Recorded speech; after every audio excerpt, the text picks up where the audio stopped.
Welcome everyone. Happy New Year. We're here in 2022. This is our very first webinar for 2022, Tobacco-Free Tuesday. So we are thankful that you're joining us for this, and I think you will be very pleased with our presentation today. We will have a topic that's one of our most requested topics from all of you.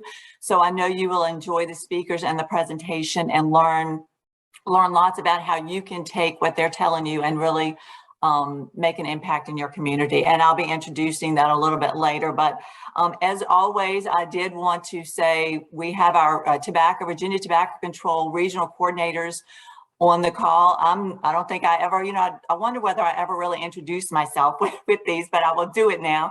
I am Gina Roberts, and I'm the regional coordinator for the Tobacco Control Project, and I work in the Southwest Virginia, and we have our other regional coordinators on the call as well. Sarah Burkhead, and she's from the Central Region out of the Richmond Health District. We have Nicole Mann, and she's from the Eastern Region out of the Portsmouth Health District. We also have Carrie Cannon out of the Northern Region out of the Fairfax Health District. And we are here again as a support to you. So anything tobacco related in your communities, please call us, and we would love to be a part of what you have going on. So please use us, and please make us a weekly email or phone call, definitely. I do want to say that we will be monitoring both the chat box and the Q&A. And if you know Nicole and all of them, Sarah and Carrie, they're constantly watching that chat and Q&A. So they have that totally covered with the webinar. So, and then we, as always, we start our webinars with a T question. What's the T with tobacco? And as we start 2022, this will be no different. We're still finding out more about the T on tobacco. So Sarah has already put up the question, the first question, what tobacco or nicotine product do you see youth or young adults using most in your area? And you will note you can choose as many as you want to on this. So you have cigarettes, smokeless tobacco, pod-based vapes such as Juul, disposable vapes such as a puff bar, other types of vapes, cigars, little cigars, cigarillos, hookah, nicotine pouches, and probably a million more that we don't even know right now. But choose what you're seeing most in your community and submit that. Take a couple more seconds, and then Sarah will show us what you're seeing out there throughout Virginia, and it could very much vary.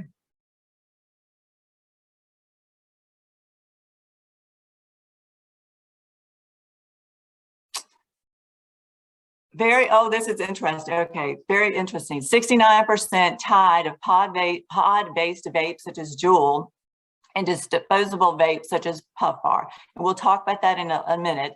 Also, one that came up are just other type of vapes as well. And we all know that, things vary day by day. Very good. So the next question, we have two questions this time to start us with. Which of the following is not true about the most recent Monitoring the Future 2021 and National Youth Tobacco Surveys 2021? And this is only one choice. So all tobacco and vaping rates across 8th, 10th, and 12th grades decreased from the 2020 rates. Vaping continues to be the most popular nicotine tobacco product among young people. Juul is currently the most commonly used vape device among young people. And more 8th and 10th graders vape nicotine in the past year than used any type of marijuana. However, more 12th graders use marijuana than vape nicotine. So take a minute, put your answer in, and we will talk about what's true and what's not true. So there was one that was not true, and most of them were true. And then Sarah will show the answer.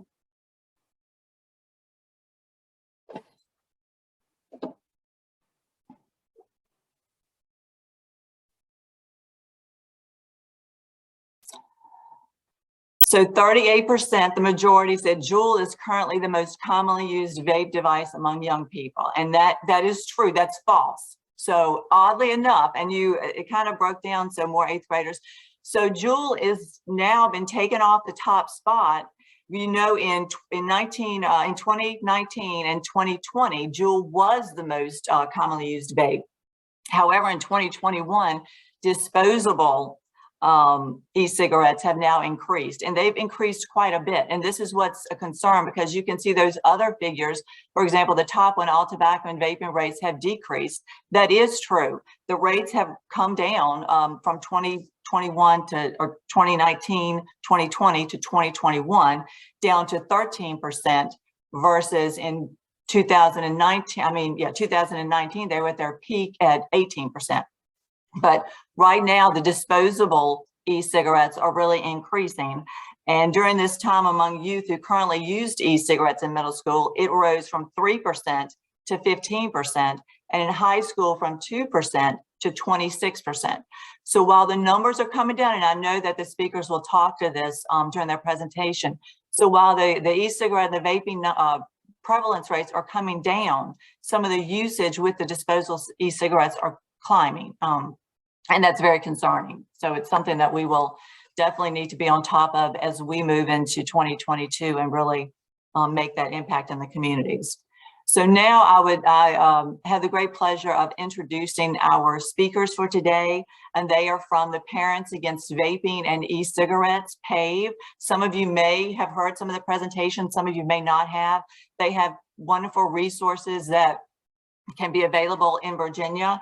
And I would like to introduce the speakers. We have Mimi Boblik, and she has been a volunteer with PAVE since 2018 and is PAVE's board president and acting director of education. She has been conducting parent and adult educational programming, as well as working on advocacy to ban flavored tobacco products.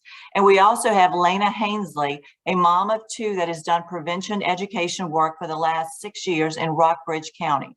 She currently works as a 21st Century Grant Program Coordinator for Natural Bridge Elementary and is dedicated to keeping children and families safe from the dangers of vaping.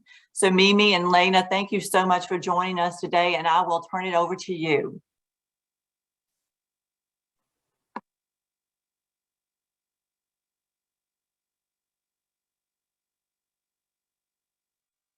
Oh, Mimi, you're muted.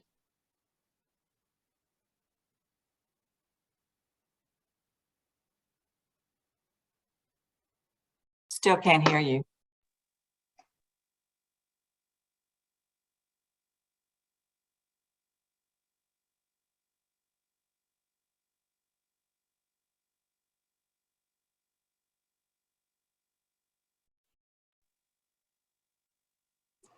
No, we still can't hear you. I take myself off. Can you hear me now? I hear you now, yeah. Okay, sorry, it was my microphone. That's okay. Okay, I'm just going to share my screen. Sorry, I want to thank you for having us. Really appreciate letting us share with you today. We're going to go through the presentation fairly quickly because there's a lot to cover, but and I know we have some questions that have already come in. We're going to try to answer for you, but always know that we're available as a resource. You can email us, you can reach out on our website, and there's also lots of resources on the website. So we're going to go through this quickly, but we hope you find it useful. First of all, as I'm not sure if it was mentioned, but most of us are volunteers. We do have some paid employees, but really most of us are volunteers across the country doing this because we believe in what we're doing. Many of us have had children affected by the youth vaping epidemic, including myself, which is how I got involved. I have a 24-year-old, 21, and 18. And when my now 21-year-old was 17, she started vaping, said, "Mom, it's completely safe. There's nothing wrong with this. It's flavored vape," is what she said. Vapored water, flavored vapor. And, at first I didn't think that was a big deal. And then I started doing the research. And actually I met the people at PAVE and immediately realized that it was big tobacco targeting our kids again. And so I took a deep dive, got involved. I'm currently director of education. We have joining us today our incredible education manager, Christina Carell, who will maybe try to answer some questions for you in the chat as we go for a little while. But just wanted to say that, most of us are volunteers. The other really important thing about PAVE to understand is Our goal is to protect kids from the dangers of e-cigarettes and the predatory practices of big tobacco. We are not about telling adults what to do. This is really about educating about children and our youth. And when I say kids, I really mean, as old as, 24. So just a real quick history about how PAVE got started. It's a bit of a crazy story, but it is true. And that is that when our three founders' sons were in the 9th grade, they had an anti-addiction talk in their classroom. When the teachers left the room, the person started to tell the kids that Juul was about to be approved by the FDA, that it was totally safe. It turned out through some investigative research that this was a PAVE representative that had infiltrated their classroom. And as you can imagine, the parents were really upset about it. And this is how PAVE got started. We are really trying to advocate for kids across the country, predominantly by getting flavored e-cigarettes off the market, because the flavors are really hooking our kids. And Lena and I will go into that a little bit later. But we're also trying to educate parents and addiction prevention people and just adults across the country, teachers and others who work with kids, so that they understand what's happening. So, we have made some headway across the country with changes in legislation and hopefully in educating, but we have a long way to go. And, we really rely on volunteers like myself and Lena. And at the end of this, if you decide you want to get involved and jump in, there's always a place for volunteers. We really do need people across the country. So that's how it started. And I'm going to let Lena talk a little bit about the current stats and what's been happening. So hello, friends. I'm just a regular old mom who has a 9 and 11-year-old. So, and we'll talk about the ages that you start talking to your kiddos about vaping, but it's never too soon. But I was very much of the idea that vaping was totally fine, right? The same thing. It's just vapored water. It's not a big deal. Everything's cool. This is a safe alternative. And then I went to a presentation for our local health department and was blown away. And we'll talk about the conference later, the Clear the Vapor conference from PAVE, but just know that go ahead and be ready to sign up, because that's how I found PAVE a year ago and just loved it so much and was like, I want to be a part of this. So here I am talking to all of you today. But stats, 3.6 million youth vaping in 2020. So those currently vaping, high schoolers, you see that's 20 to 25%, 5 to 11% of middle schoolers. I have a middle schooler. What? She's 11 years old in middle school, and we have 5 to 11% of our kids in middle school that are vaping. And this is information from the National Youth Tobacco Survey. And then we found in that survey, 23% of 8th graders, 39% of 10th graders, and 44% of 12th graders are vaping. And because of our unprecedented times that now seem very precedented after 2 years, signs of heavier use went up in 2020. We'll talk about a little bit why those numbers are higher and what kids are doing and why they're using vaping to handle the things that they're going on in their lives. But it is growing. And so it is the idea that in Rockbridge, so I'm from Rockbridge County, we do a community cares survey as well.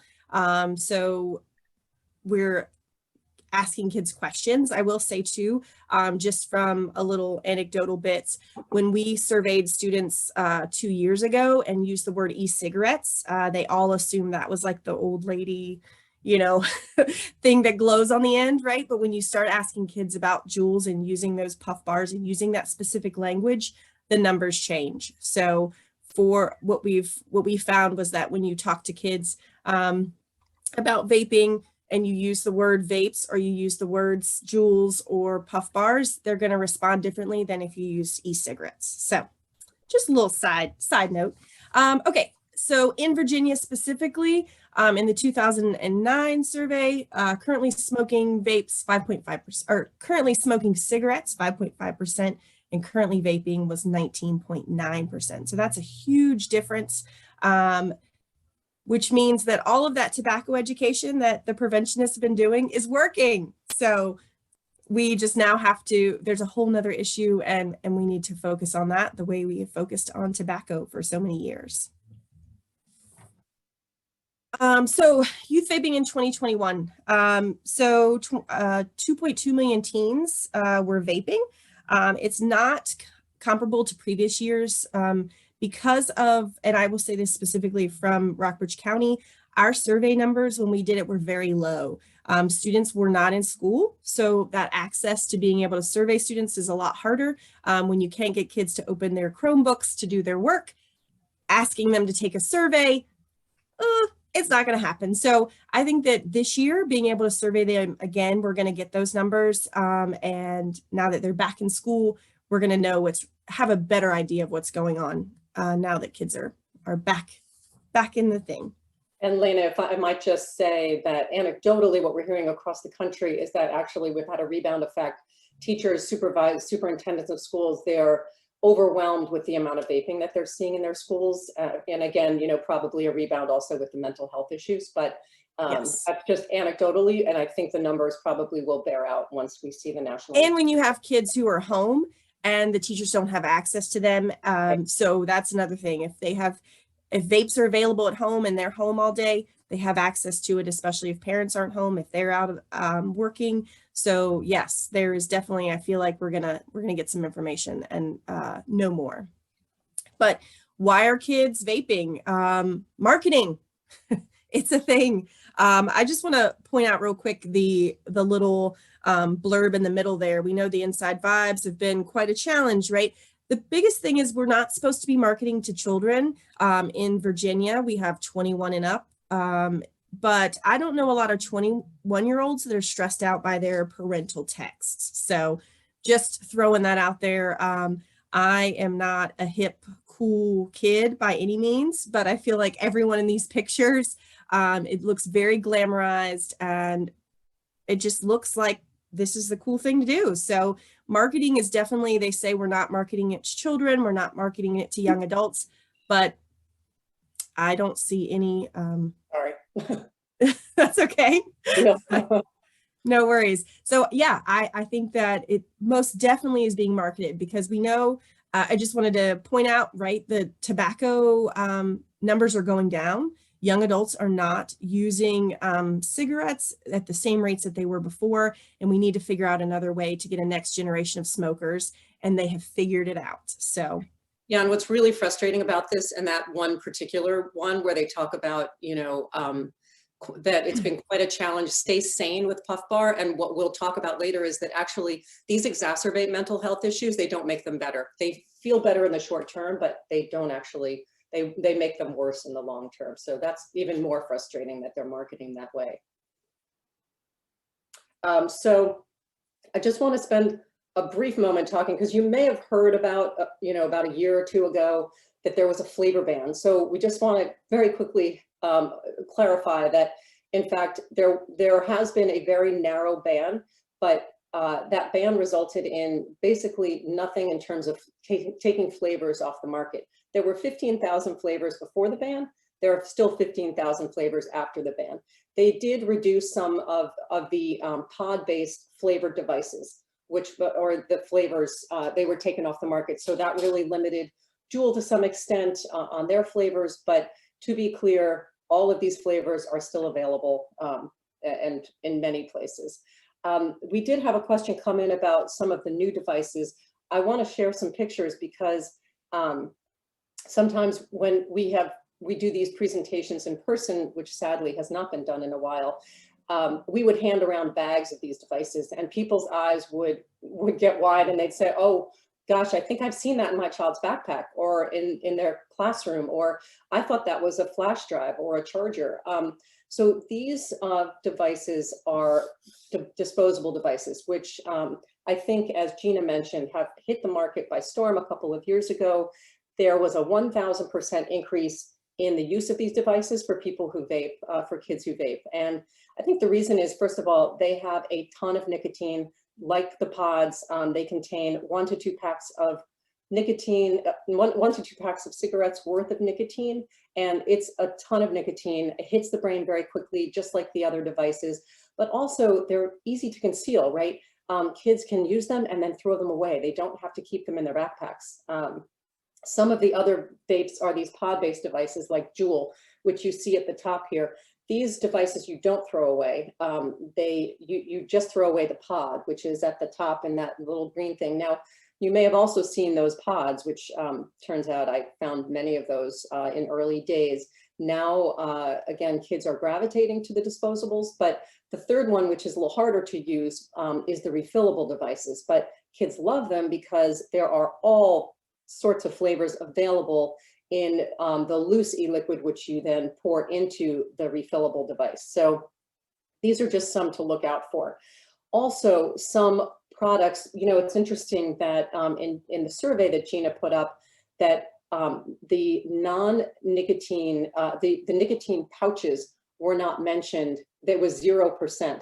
And what's interesting is I think it was 0% because you would have no idea if a kid were using it, because like my daughter, you stick them in your mouth. They're little pouches of flavored nicotine that a youth or anyone can put in their mouth. It dissolves the nicotine over time. And I think kids sometimes use these because they're at school and they're addicted and they need honestly their nicotine fix, and they don't want to get caught at school. So they might tend to use the gum or the pouches and let the nicotine dissolve that way and get it through the day so that they can get through their day at school. So these are things to be aware of. They are not vapes, they're nicotine products. There are toothpicks that are nicotine. The Lucy gum is very popular with kids. Some kids use them actually, again, to try to get off the vapes, but it is not considered a cessation product and it shouldn't be used as such. You know, really talk to the doctor if there's an addiction. These are killing us because this is a really new, popular, evolving product. These are non-nicotine vapes, and these are products that contain a lot of the chemicals that are in nicotine vapes, but are marketed to our youth as healthy. They're marketed as delivery devices for vitamins and to help you calm down and help you sleep. And you know, the reality is these products are not good for our children's lungs for the same reason. It does not contain the nicotine. That's great, but it still contains many of the same chemicals and additives that the nicotine vapes contain. And unfortunately, these are not regulated at all by the industry. So this has been a real problem for our kids. And unfortunately, they're being sold in very mainstream places like Urban Outfitter, which is very popular with our kids. If you walk in there, you can buy Ripple, which is crazy. There's no, you know, I'm sure they're not checking for, there's no age verification or anything like that. These are available in many places. And just to be clear with your kids, they are not getting the vitamins that they need. It does not get into the body the way taking a vitamin would, and it also harms the lungs. So just to tell kids, these are not great alternatives to vaping. And also these products, just like the nicotine vapes, are being marketed to our kids. I mean, look at these cool ads, who wouldn't want to do it? And in fact, you know, my daughter, when she was trying to vape less nicotine, started using the Ripple. And again, looked me in the eyes and said, but Mom, it doesn't have nicotine, it's totally fine. And so I actually reached out to the Ripple and asked what was in them. Well, it turns out it contains the propylene glycol and glycerin, which is what converts the e-liquid to vapor. These are not healthy chemicals for the lungs, and neither are the chemicals that you know, they're touting as healthy, you know, wellness delivery devices. So I will let Lena talk a little bit about why kids are vaping. So I think the marketing, right? We have seen that the marketing is, they are not trying to get smoke, which initially I remember, you know, back in the day, it was, you can use these and it'll help you quit smoking. We're past that now. It is, like I mentioned before, we are trying to get a new generation of smokers, and this is what this marketing is doing. It's also cheaper. A pack of cigarettes in Rockbridge County is about $6 a pack. So it is a lot cheaper to get vapes, and to those it's $15 to get a starter pack, which comes with 3 pods and your Juul. So and that's, we talked about, Mimi had mentioned that it's about 1 to 2 packs of cigarettes per, so you're getting 6 packs of cigarettes for $15. So definitely more affordable. Like $4. I mean, they're even for a pack of 4. So Yes. yeah, they're super cheap. So yeah. And then the flavors, we've talked about the flavors. Let's do a real quick interactive. I just want everyone to think of your most favorite delicious treat. And we're gonna type that in the chat. So let's do a chat storm. Give me your most favorite childhood flavor. So whatever that was, just type that in, hit send, and we're gonna see what we can get. Oh, so we've got watermelon, thin mint, cinnamon, chocolate, grape, strawberry, kiwi, blueberry, cherry, bubblegum, pineapple, cotton candy. Yes. Grape, mango. Yes. And guess what? These are all vape flavors. You can find vape liquid if you're using, which Mimi spoke that teens aren't using those refillables as much, but all of these flavors exist. Mango, I mean, you can get vapes in whatever, Captain Crunch. I've seen Captain Crunch. So flavors, it doesn't taste like cigarettes. It doesn't taste like and 37% are using menthol products. So, you've got that mint, you've got, so it is taking that edge off, and those flavors are a big deal. So just know that if you would like to redo any of your childhood favorite flavors, which goes back to that marketing, right? Adults aren't really into smoking something that tastes like Captain Crunch, but a kid just might. Yeah. All right, next. Menthol has a particular nefarious side effect, which is that it numbs the throat and the lungs, and so it allows for a deeper inhale and a faster addiction. And this is why also the industry is fighting tooth and nail to keep menthol on the market, because they want something for our kids, frankly. Yes. All right. So reasons that teens are vaping. I think it goes back to, again, I feel like we've said marketing a lot, but it is when the social norms and the social pressure are there, because they're seeing it on Instagram, they're seeing it on social media, they're seeing it, there's YouTube videos, there's TikToks about vaping, then it seems cool, right? The heightened stress and anxiety and with the substance use and mental health, studies show that teens are self-medicating when you don't have the tools to manage, and there's someone saying that these healthy things will improve your mental health and help with stress.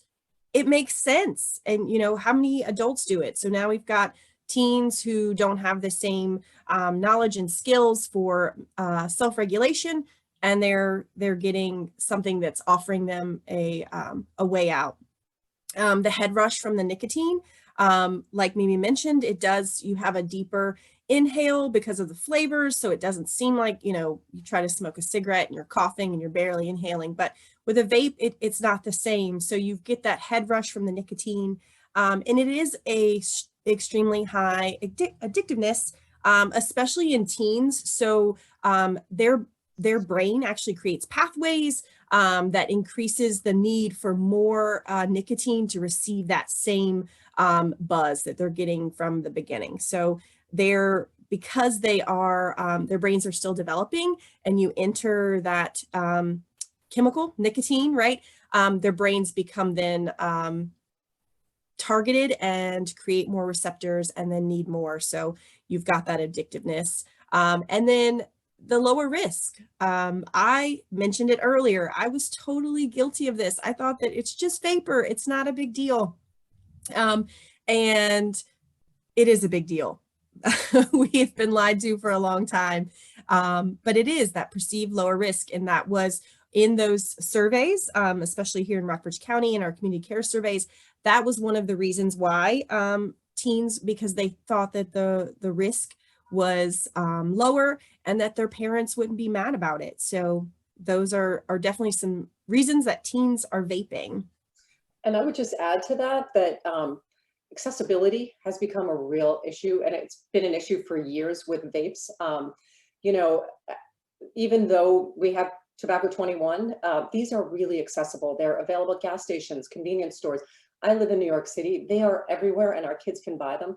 I sent my young kid into vape shops and other places many times and to get him to try, and he's never been turned down. Now he's 18, so he looks a little older, but when he was younger, he was never turned down. They're really accessible. People are not checking. I'm sure there are some, you know, well-meaning vape shops that are checking, but generally they're extremely available to our kids online and in shops.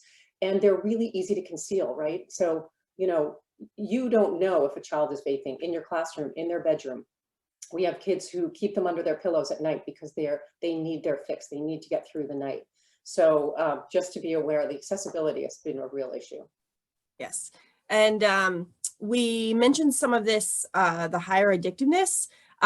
It's the nicotine salts is a big difference, right? That it hits the bloodstream more quickly. And you don't have to go outside to vape, right? We know that kids are doing it in the bathrooms. My kids have reported that there are kids vaping on the school bus. And so it's happening all day. They're not having to hide behind, you know, I remember being in high school back in the olden days, you know, you had the kids out back behind the dumpsters. Now they're sitting in they're walking through the hallways and vaping and then blowing the vape up their sleeves. So no one's seeing it, it's happening. I will a real quick mention, I know that there's a lot of preventionists, the local coalitions. So specifically for parents, your coalition might do a hidden in plain sight, which is where law enforcement comes in and will show you all of the different devices. A lot of them have a ton that they've confiscated. So if you can access someone in your community, get a hold of them. There is a box somewhere. It might even be in the guidance office at your local school. Contact them and they will show you all of the things that exist. We have one here in Rockbridge County that was a vape watch, right? So it looks like, so they're easy to disguise and so they just have access to them, and that smoother inhale once again makes that makes it easier to get more nicotine, and you're doing it more often. So we higher addictiveness. And then look at all these fun, amazing chemicals on this screen. They're all in vapes, all of them, right? I feel like we were always said, oh, there's so many chemicals in cigarettes and look how gross and terrible that they are. Surprise, it's the same ones. And all of the ones in red, the FDA has told us have the potential to cause cancer or are harmful. Arsenic, it's there. And once again, we've got the lead, the nickel, all of it, formaldehyde, right? We always heard, I remember growing up and hearing their cigarettes have formaldehyde in them. Ugh, soda vapes. So let's tell everybody, shout it from the rooftops that this stuff is harmful and it's going in our kids' lungs and they're none the wiser. So we have to do that education and let them know what's happening.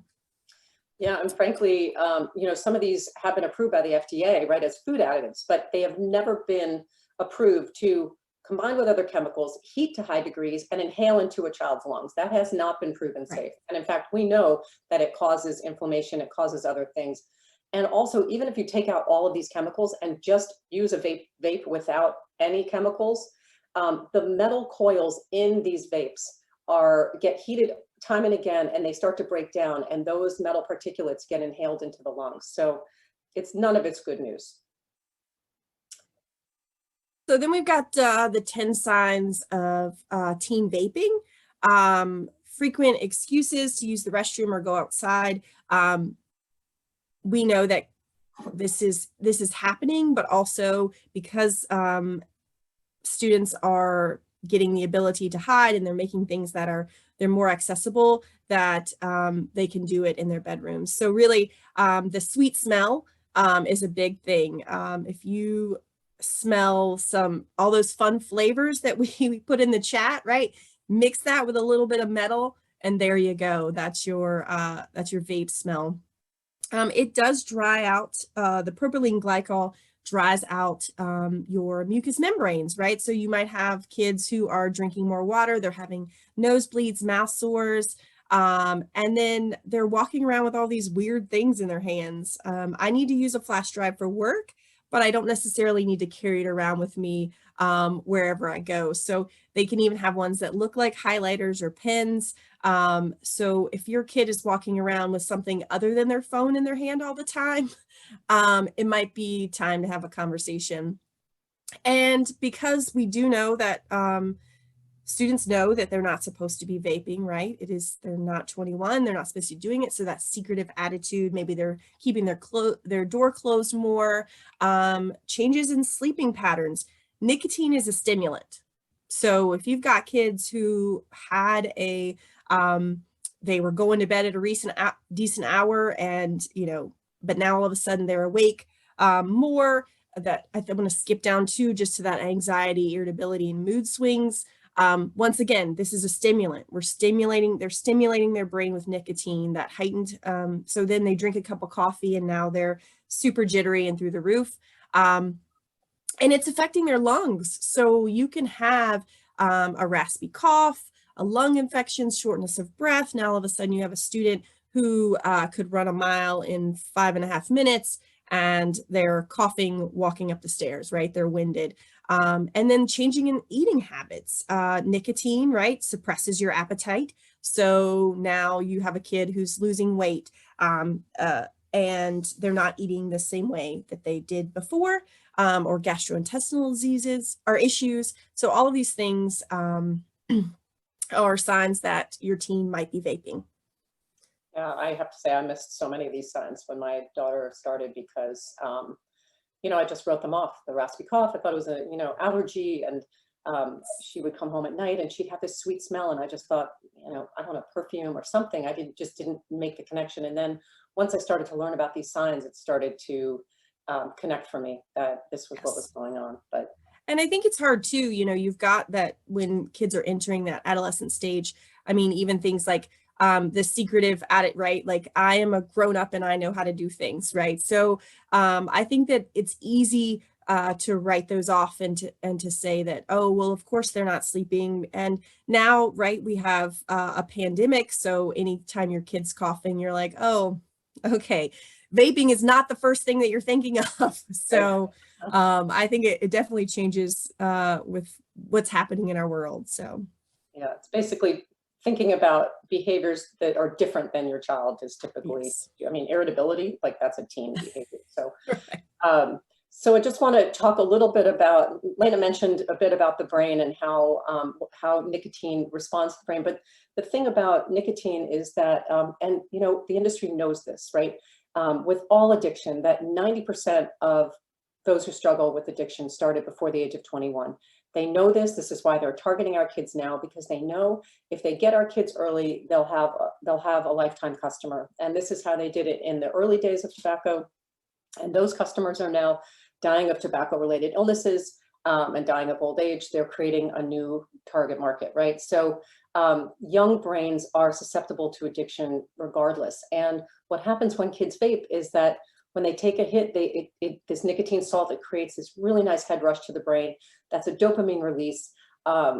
Kids and people get a dopamine release just in their normal day-to-day life by doing something really well, or scoring in a soccer game, or something that brings them happiness. This is the dopamine release. What happens is that the nicotine will hijack that dopamine reward pathway, and then they need more of the nicotine just to feel normal.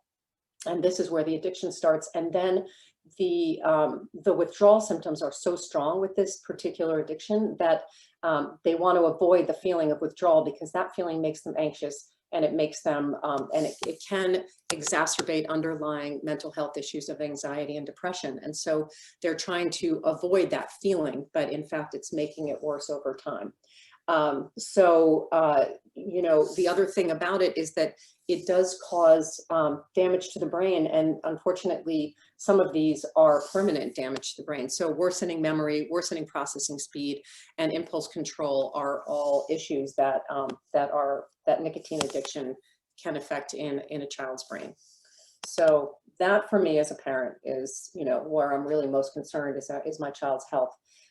Also, again, as we've talked about, the vapor does go deep into the lungs. It can cause irritability in the lungs, and worse for people who have asthma. It can also exacerbate asthma.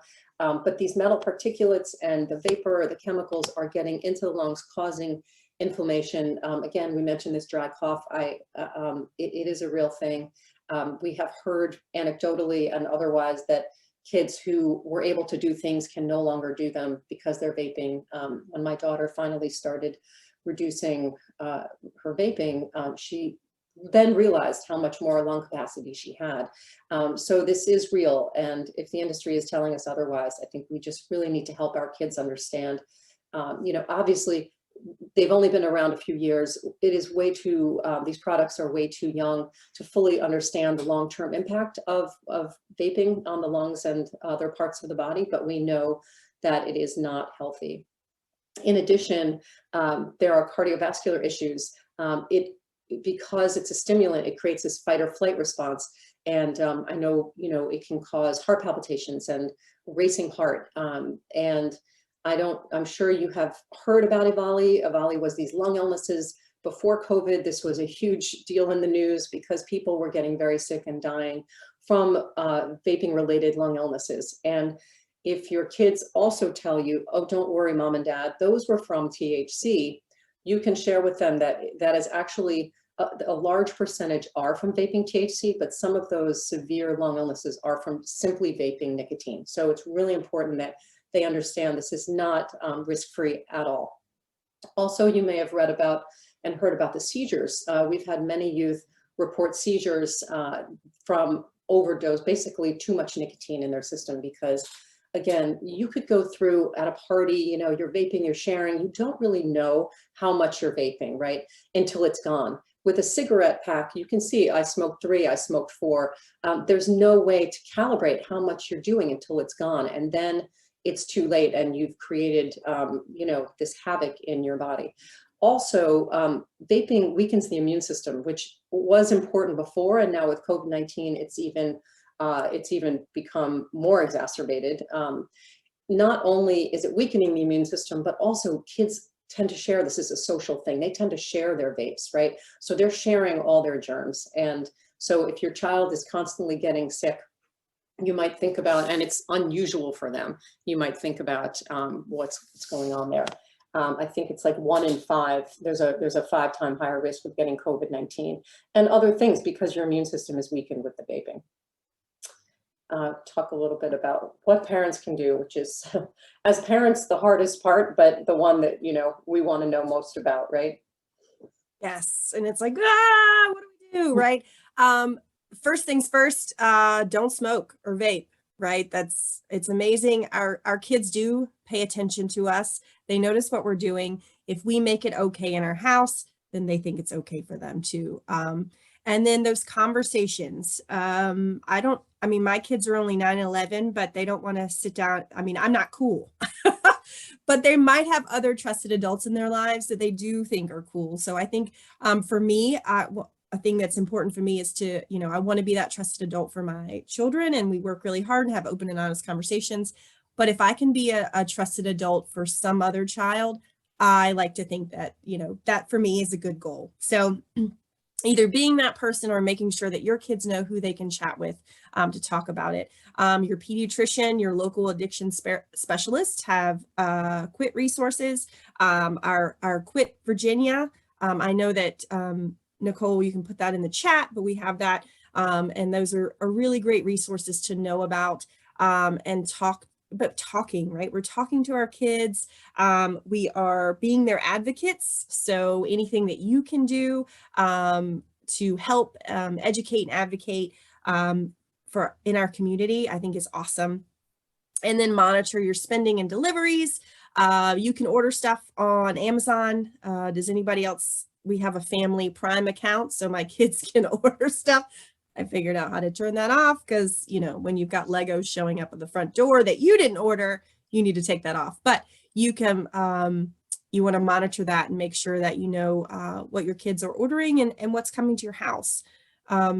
they also have those apps, you know, now we have Venmo and all of these things Yes. that might be on their phones that you might not be aware of. They might have their own account because they had a job over the summer or whatever. So it's important to, you know, ask them, can I see what you're, you know, what you're spending on? And sometimes you may not know because sometimes they buy them from older kids or other kids. And so you might see charges that you just don't know, and it's worth asking the question. Yeah. And so we've talked about talking. So how do we do it? Start as early as age 9. Just a quick little, my daughter is 9. She's in 4th grade, and there was a little boy in her class 2 weeks ago that was actually suspended because he brought a vape and was vaping at school. So 9, right? So my kids, actually my daughter was the one who mentioned something because she knew what it was. When you have a parent who's done prevention, she knows things that, and I always want to tell the teachers, like, no, it's because we talked about it, not because we have them all over the house, right? So it's not a one-time conversation. Anytime you might see it on TV or you see it out in public, we make a note of it. Just acknowledge that it's happening around them and that they need to be on the lookout, and it just talking about what's going on. So if we want to, yeah, so we're coming from a place of understanding and support. If you walk into the room and scream and yell and point your finger, they're shutting down, right? They're not going to listen. And we're going to know things. So doing presentations like this, going to conferences, learning, so that we can have the information. We're not just going to say, you're gonna die, right? We want to, that is a possibility, but we want to tell them in a cool, calm, collected way why that might be a possibility, and have that research, have that, and let them know that they're being tricked, right? This is marketing, and you see your favorite YouTuber that's going to do the challenge to see how fast they can smoke a Juul pod, finish it up, right? And it's 30 minutes. And letting them know that that's the equivalent of smoking a pack and a half of cigarettes, and they've done it 4 times over. So just knowing what's going on, so that, and honestly, 3 years ago, if I had to have this conversation, I would not have had any of the knowledge that I have today, and it wouldn't have worked. So we have to educate ourselves and our friends and our families and our educators to know what's going on. And you know what works for your kids, right? We know that you are the expert in your house. So work with, do what works for you guys. If having a family meeting at the kitchen table and just say, hey, I've got some questions. Did you know, blah, blah, blah, whatever works. But just make sure that you're talking to them and not with them and not at them, right? That lecturing, the yelling, it's not going to work. We want to ask them, and maybe there's a reason why they're doing it, right? What's going on? Why, you know, is there something happening that you need to chat about? That, you know, do you need help? Do you need, I can give you resources on how to quit. We can work through this together. So it's really just being an advocate for your kid and supporting them, as opposed to rolling in angry. And I mentioned this before, but using those scare tactics and exaggerating, we don't need to, because there's plenty of evidence that proves that this is dangerous and that kids are being targeted. So we just have to lay it out there easy and say, hey, this is what we know. This is what we don't know. So here's how you can make an informed decision. So I know we are up against, we want to get to some questions. Just briefly, I want to mention a few things. One is that we were asked by parents, you know, how can I get to my kid without lecturing them on the health harms, right? So we came up with a way to talk about vaping and the environmental impact of vaping, because a lot of kids might react more to that, knowing that, you know, look what it's doing to the environment. I mean, it is staggering how many of these things end up in landfills, and, you know, they're talking about now burning them. So what does that do to the environment? These are toxic to animals. And so they also make the connection, well, if it's toxic to a bird, I wonder what it might do to me, right? So kind of drawing all those connections for them. And as Lena mentioned, we do have a conference. We did it last year for the first time, and we were really incredibly moved by the response. We had fantastic panelists, addiction specialists, people talking about the science of it. And it's really geared to parents and to prevention people. It's translational science. This is really, when we say a conference, it's really, that sounds kind of fancy, but it is really made for people to understand this issue and know what we can do about it, both on the education side and the advocacy side. So there's lots of great topics. You can pop in and out of it throughout. We've actually made it 2 days now because there's so much content. So please feel free to sign up. On our website, we can give you alerts as to when it's time to register. So, and then finally, I know we all know how to use these QR codes now. We're so done with the QR codes, but we would love it if you could take this short survey. It's just a few questions to see how we did. And also if there's more different content that you would like to see, we'd love to hear from you. And if you would want to volunteer, this gives you an opportunity to do so as well. And again, if you have 5 minutes or 5 hours, we'd love to have you join us and volunteer. And then for people in the field, either as parents or anyone who wants to do this, we have a fantastic educator toolkit. It walks you through what we just did, which is basically a step-by-step on how to educate, to train the trainer, basically, to go out and do this in your own communities, which is what we're urging people to do. It's also available in Spanish, and so that's a fantastic resource for people. Oh, sorry, this is the survey. What was the other one? Hold on. Oh, that's for the Clear the Vapor conference. Sorry. If you want to register, you can do that here, or just go on to our link at the Parents Against Vaping website. And that's the survey with the very few questions in it. I will just quickly tell you, I know you have some local solutions for cessation. There are some incredible school-based programs as well. First of all, the non-school-based one, which is a personal one for parents and kids, is called This Is Quitting, which is from the Truth Initiative, which is an app. It's done by AI, and it's kind of helps people support them each day and reminding them and supporting them. But the two programs for in school are Catch My Breath, which is through catch.org, and the Stanford Tobacco Prevention's Toolkit. Both anyone could do. You could be a PE teacher or a prevention person. It is really easy, step-by-step. They give you all the information and talking points you need to work with kids. So that's all I have to say on that.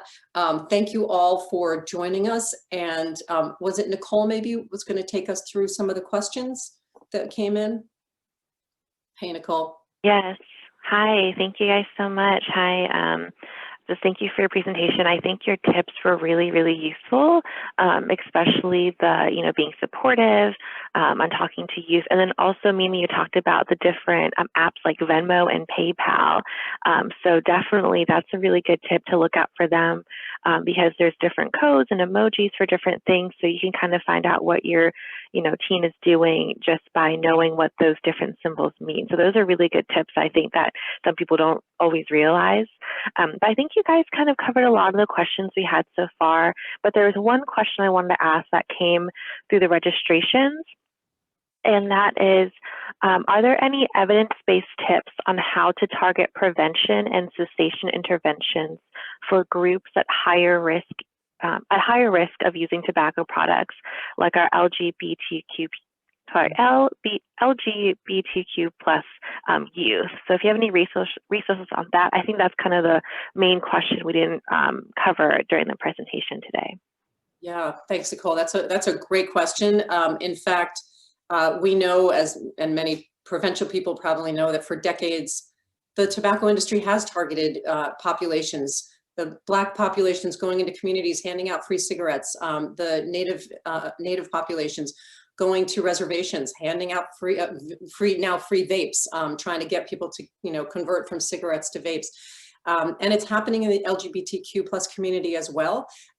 Evidence-based, I'm not sure, but we just did a webinar that was a joint webinar between PAVE and someone from the, I can't remember now the name of the the organization, but he represented the LGBTQ community. He's a prevention person. He was incredible. He's actually, Gabe, he has been at our conference as well talking about this issue, but we have a webinar just dedicated to families of the LGBTQ plus population that you might be interested in listening to. That is, if you go on our website, you can request that one along with other webinars. But it is a real issue, and you know, a lot of the strategies are the same for any youth, right? It's just that also understanding that this industry has specifically targeted them, I think really adds a level of you know, involvement and empowerment, because you know, they want to go stand against that, right? And many youth will respond to that, and they don't want to be targeted, especially this generation of youth.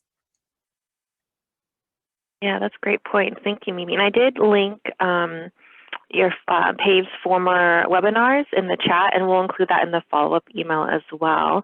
It's a great conversation, but unfortunately I have to pass this on to Gina to kind of close everything up. But again, these slides will be sent out, the recording will be sent out, and we'll send a follow-up email with all the links as well. So thank you. So on to Gina. Thank you. Thank you, Mimi and Lena. This is great information, and I know somebody put it in the chat. I learned a lot on this presentation, so thank you so much for joining us today. One thing I did take away from it, our work is not done. So, you know, you're out there in the communities, everyone that's on the call, and we still have a lot of education, a lot of policy work to be done. And so it will take all of us to make that happen. So I think you've heard a lot of good resources. Nicole has put our resource in there, Live Vape Free. And I think Rita as well, livevapefreevirginia.org or va.org. And it does have some resources for teens as well as parents as well, and teachers. So please use these resources that you've learned about today. Now we're going to wrap up with our final T question. Sarah's going to put it up there. In your local community, what would have the most impact on reducing and preventing youth tobacco use? A, youth education in schools, B, peer education, C, parental education, D, health provider education, E, tobacco-free policies, and F, media campaign. And you've heard about a lot of these today. And, you know, it very well could be a combination of all of them that may work. But put what you feel may work in your community. Couple more seconds.